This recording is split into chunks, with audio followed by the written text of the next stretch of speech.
Hello. हाँ hello. Hello, Yamini Sahu जी बोल रहे हैं? हाँ यामिनी साहू जी बोली हुई। आप कौन? मैं पंडित अनुज कुमार शुक्ला बोल रहा हूँ। कहाँ से बोल रहे हैं भैया? मैं रायपुर से बोल रहा हूँ। अच्छा हाँ भैया बताइए।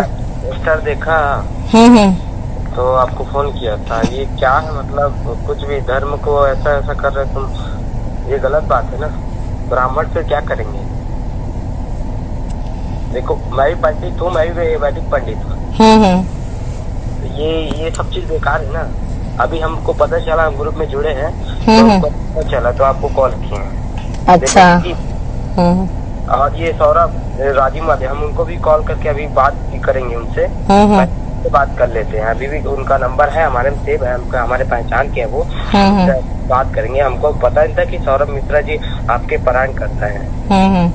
ऐसा ऐसा है। तो ये क्या गायत्री परिवार वाले क्या? कौन? हाँ मैं गायत्री परिवार वाली हूँ भैया, गायत्री परिवार से जुड़ी हुई हूँ।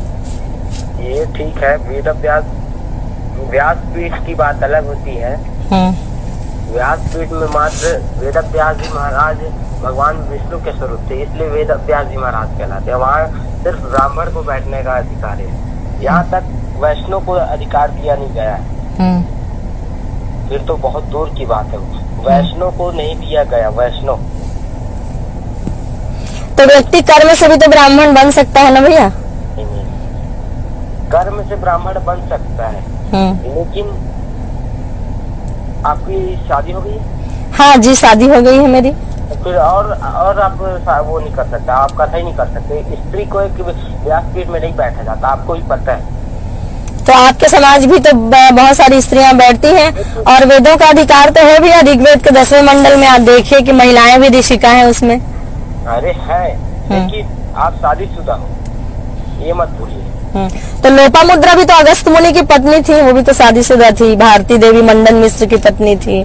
तो और समाज आगे बढ़ गया है भैया, और परिवर्तनशील समाज है ना। और हाँ मैं कर रही हूँ तो ज्ञान ही दे रही हूँ, कोई गलत बात नहीं कर रही हूँ ना, किसी को मैं भड़का नहीं रही हूँ, है ना। सुनो मेरी बात, अच्छी बात है, ज्ञान देना अच्छी बात है, ठीक है। लेकिन व्यासपीठ में बैठ के मत दीजिए ना ज्ञान। वहाँ पे अपमान हो रहा है, वहाँ पे ब्राह्मणों का अपमान हो रहा है। अब 4 लोग देखेंगे तो क्या कर, देखो ये आज कोई भी भागवत करने लग गया, कोई भी कहीं बैठ जाता है, क्या है ना क्या है भाई, स्पष्ट बताया गया है। बस सूत जी भी पुराणों के वक्ता थे जो कि ब्राह्मण नहीं है। देखो मैं बता रहा हूँ, फर्स्ट बात हो, वेद व्यास जी और सूत जी से अपनी तुलना मत करो। वो कहाँ और हम कहाँ। नहीं तो उनकी तुलना, जाति की बात हो रही है ना भैया। तो आज के परिप्रेक्ष्य में जो भी भगवताचार्य हैं, उनकी तुलना भी जो उस व्यास से नहीं की जा सकती, न मेरी तुलना सूत जी से नहीं की जा सकती। सूत जी, मैं इतना केवल बताने का प्रयास कर रही हूँ कि सूत जी ब्राह्मण नहीं थे, और उनको मतलब इसके माध्यम से मैं ये बताना चाह रही हूँ कि पुराणों का अधिकार सबको है, ये बताने की प्रयास कर रही हूँ मैं, है ना। पुराणों का अधिकार सब चीज में है, लेकिन पुराणों का अधिकार जो उसका करने का अधिकार मात्र ब्राह्मण को है। ऐसा नहीं है भैया, बस समय बदल रहा है। और पहले के जमाने में सती प्रथा थी, आज है क्या? आज सती प्रथा है क्या बताइए? तो समय के साथ सब कुछ बदलता है। सुनिए हाँ 4 वेद है, 18 पुराण है। तो 18 पुराण क्या आगे से आगे 36 पुराण हो जाएंगे क्या? 4 वेद है तो 8 पुराण हो जाएंगे? ऐसा नहीं। पुराण देखो, पुराण भी एक समय में नहीं लिखा गया भैया, अलग अलग समय में अलग अलग अवतार हुए, और उन अवतारों के अनुसार से पुराण लिखे गए, है ना। तो हमारा 19वां पुराण है ना, प्रज्ञा पुराण। अरे वो ठीक है, वो पुराण है, मानता हूँ। लेकिन भाई जिसको अधिकार है कथा बोलने, उसको दीजिए ना। तो भाई अधिकार हमें क्यों नहीं है भैया? हमें क्यों नहीं है अधिकार? नहीं है ना। क्यों नहीं है अधिकार? हम भी इंसान हैं। भागवत में, शास्त्रों में, वेदों में सुनिए ना, आत्मा और परमात्मा की बात कही जाती है। शरीर को नश्वर माना जाता है कि शरीर रासलीला के प्रसंग में आता है कि आत्मवत् शिवो अहम। तो भाई हम शरीर को क्यों देख रहे हैं फिर, ज्ञानी है तो? अष्टावक्र जी ने साफ साफ कहा था कि जो शरीर को देखता है, अष्टावक्र जी की कथा आप जानेंगे, अष्टावक्र गीता में आप जाएंगे, उन्होंने कहा था जो शरीर को देखता है ना, वो ज्ञानी कैसे हो सकता है? और हर ज्ञानी उपदेशक हो सकता है भैया, इसमें कर्म की बात होती है ना। और उसी नाते जैसे मेरे को समझ में आता है तो उसी हिसाब से मैं कर रही हूँ, और उसमें किसी का कहीं भी एक ब्राह्मण के विरोध में एक शब्द ना मैं बोली हूँ ना आगे कभी बोलूंगी मैं, है ना। ऐसा कुछ नहीं है। तो आप लोग भी सहयोग कीजिए, इसमें मेरा विरोध मत कीजिए। अभी एक पंडित जी, रामेश्वर पंडित जी का फोन आया था, वो मेरे लगातार 10-12 पंडितों का फोन आ गया, मेरे को धमकी दे रहे हैं कि आप जहाँ भागवत करोगे आपको मंच से उतारेंगे, आपका अपमान करेंगे शासन प्रशासन की सहायता से। वेद व्यास पीठ में आप नहीं बैठ सकते, एक शूद्र को बैठने की अधिकार नहीं है। और बाबू सूत्र में आता है ब्राह्मण क्षत्रिय मनुष्य जन्मना जायते शूद्र कहा जाता है भैया, है ना। हर व्यक्ति जाति से शूद्र होता है और व्यक्ति को कर्म पहले जो है, इतिहास आप खोल के देखिए, इतिहास में पहले ज्ञान के और के आधार पर उसके कर्मों का चयन होता था, किसी प्रकार की कोई जाति थी नहीं पहले, है ना। जाति ब्राह्मण नहीं है, गलत बात बोल रहे हो। जाति ब्राह्मण नहीं, जाति जो अभी बन रहा है ना वो सरनेम उसको बोलते हैं जाति, जाति बोलते हैं ये जाति है ना कि ये ब्राह्मण क्षत्रिय वैश्य शूद्र ये 4 वर्ण है। ये जाति नहीं है, इसको जाति मत बोलिए आप। हाँ, जाति नहीं बोल रही हूँ मैं, है ना। तो इसको जाति मत बोलिए। ये स्पष्ट आप भी पढ़े, भागवत में लिखा है सिर्फ ब्राह्मण को बोलने का अधिकार है और संत महात्मा को बोलने का अधिकार है। आप भी पढ़े हो, आप भी। मैं आपको ये नहीं बोल रहा हूँ कि आप मत कथा सुनाइए, अच्छी बात है, कथा सुनाना ज्ञान बांटना अच्छी बात है, जिसको पता नहीं जरूरी है ये चीज, लेकिन आप व्यासपीठ में बैठ के मत बांटिए ना भाई। क्यों व्यासपीठ के में बैठ के नहीं बातूंगी? सबका मौलिक अधिकार है भैया, है ना। समय बदलता है, कानून बदलता है और सबका मौलिक अधिकार है। मैं भी एक नागरिक हूँ, मेरा भी वेदों पर मौलिक अधिकार है ना। क्यों नहीं है।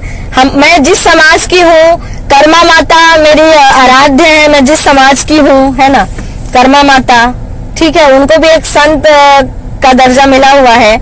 और व्यक्ति कर्म से जो है क्या बोलते हैं ब्राह्मण कहलाता है ना। ब्राह्मण का वर्ण अलग है, चलो ठीक है। मैं बताऊं, ब्राह्मण कर्म से नहीं होता, ब्राह्मण जन्म से होता है। जन्म से कोई क्षत्रिय, कोई ब्राह्मण, कोई वैश्य, कोई शूद्र नहीं होता भैया। मनुष्य जन्मना जाते शूद्र, ये तो आप भी जानते हैं, है ना। मैं भी जानता हूँ, लेकिन हम ब्राह्मण, हमको क्यों जन्म दिए? भगवान हमको कुछ तो सोच के बनाया क्या ब्राह्मण के कुल में जन्म दिए? नहीं, आप मेरा जन्म हुआ, मेरे माता पिता ने किसी और को दे दिया। नहीं, मेरा जन्म हुआ, मेरे माता पिता ने मुझे किसी और को दे दिया, ठीक है। फिर बचपन से ही किसी को दे दिया, चलो ब्राह्मण को दे दिया, किसी आश्रम में दे दिया, फिर मेरी जाति का पता चल जाएगा क्या? आज भी मैं अपना नाम छुपा के, अपनी जाति छुपा के अगर मैं लिख लूं तो कहीं मेरे माथे पे नहीं लिखा है कि मैं ब्राह्मण नहीं हूँ, लेकिन ना मैं अपनी जाति छुपाऊंगी भैया, ना मैं मतलब क्यों इतने बड़े व्यास के काम को जो है एक झूठ के आधार पर मैं नहीं करूंगी, है ना। जैसे एक पंडित जी बोल रहे थे, आप शर्मा लिखो अगर आप दीक्षित हो ब्राह्मण से, तो है ना। मैं शुक्ला हूँ, शरीफ वाली ब्राह्मण हूँ मैं, और वैदिक पंडित भी हूँ मैं। राजीव में ही पढ़ा हूँ मैं, और सौरभ को अच्छे से जानता हूँ, सौरभ मिश्रा को अच्छे से। हाँ ठीक है भाई, मैं सौरभ को साफ साफ बोली उनको फोन करके कि सौरभ जी जो है, गाड़ी चलाना, सौरभ जी आप ठीक है, आप मेरे साथ मत जाइए, आप अपने समाज का विरोध मत कीजिए। और अकेले सुने ना, अकेले सौरभ जी नहीं जा रहे थे मेरे साथ, अभी तो सौरभ जी तो अभी चले हैं, मेरे साथ और बहुत सारे पंडित लोग जा रहे थे, है ना, जिनको जैसे जब समय मिलता है जाते हैं, है ना। तो हाँ, कौन गया उससे हमको मतलब नहीं, हम अभी आपको सौरभ जी हाँ, तो मैं उनको बोली हूँ, आप अपने समाज का विरोध मत कीजिए, हर एक व्यक्ति को अपने समाज का सम्मान करना चाहिए, आप मत जाइए, तो भी मेरा काम रुकेगा नहीं भैया, है ना। मेरे गायत्री परिवार में है बहुत सारे कर्मकांड को, वैदिक मंत्रों को जानने वाले, है ना। तो एक लोहार भी बैठ के आज वैदिक मंत्र बोल रहा है, एक सतनामी भी बैठ के आज वैदिक मंत्र गायत्री परिवार में बोल रहा है, कबीर पंथ में बोल रहा है ना। तो आप किस जमाने में है भैया, है ना। ठीक है, हाँ। धर्म को नष्ट कर रहे हो, ऐसा पीठ हुआ है तो फिर धर्म नहीं। देखिए, अब ब्राह्मणों का कार्य जो है ज्ञान प्रदान करना, ज्ञान ध्वांत विध्वंसा बोलते हैं ना, ज्ञान। आप समाज को अंधकार में के मत भटकाइए भैया कि केवल एक कोई अधिकार है करके, है ना। आप में हम लोग का बोलने का ये है। और देखिए, आप जो है बहुत शालीनता से बात कर रहे हैं, इसलिए मेरी ना आपसे बात हो पा रही है, क्योंकि अब तक जो लोग बात किए ना, है ना, वो एक मनीष तिवारी जी और क्या बोलते हैं वो राम सागर पंडित जी ऐसा करके, रामेश्वर पंडित जी ऐसा करके था उनका नाम, है ना। वो लोग सीधा मेरे को धमकी दे रहे थे, तो ठीक है। धमकी की बात नहीं, देखिए आप हमसे बहुत बड़ी हो, मैं भी जानता हूँ, इसमें हमारी शादी वादी कुछ नहीं हुआ, अभी हम पढ़ाई कर रहे हैं, ठीक है। मैं पंडित हूँ, मेरे को ये सब चीज कर्म कांड करते 10 साल हो गए। कहाँ है उनका घर? मैं बता रहा हूँ मैं आपको, आप मेरे बड़ी हो तो आप नहीं देखिए भैया, मैं भी ब्राह्मणों से सलाह लेके, है ना, कुछ ब्राह्मण हैं जो आपके व्यासपीठ, सुनिए ना, आपके व्यासपीठ में ही ब्राह्मण लोग बोलते हैं कि मतलब कोई भी जिसको ज्ञान है, मैं सलाह लेके सबसे पूछ के और कुछ अपने ज्ञान के आधार पर ही व्यासपीठ में बैठी हूँ, है ना। तो व्यासपीठ में आप शरीर को क्यों देख रहे हैं भैया, है ना? आप जो है भाई, ज्ञानियों के लिए शरीर का क्या महत्व है भाई? देखो, आप बोलते हो, सुने ना पंडित जी, अब बात जो है, जितनी बहस करेंगे ज्ञान का और धर्म की चर्चा का कोई अंत नहीं है ना। आप जितना करेंगे उतना उलझेंगे, है ना। आप अपने पक्ष को रखेंगे तो पक्ष मेरे पास भी है, तो इसमें बात जो है, अब मैं तो कर रही हूँ और आगे भी कृपा से मैं करती रहूंगी, है ना। मैं हम नहीं बोल रहे हैं, लेकिन आप जैसे व्यासपीठ में बैठ रहे हो ना, वो चलो ना, उनका घर कहाँ है?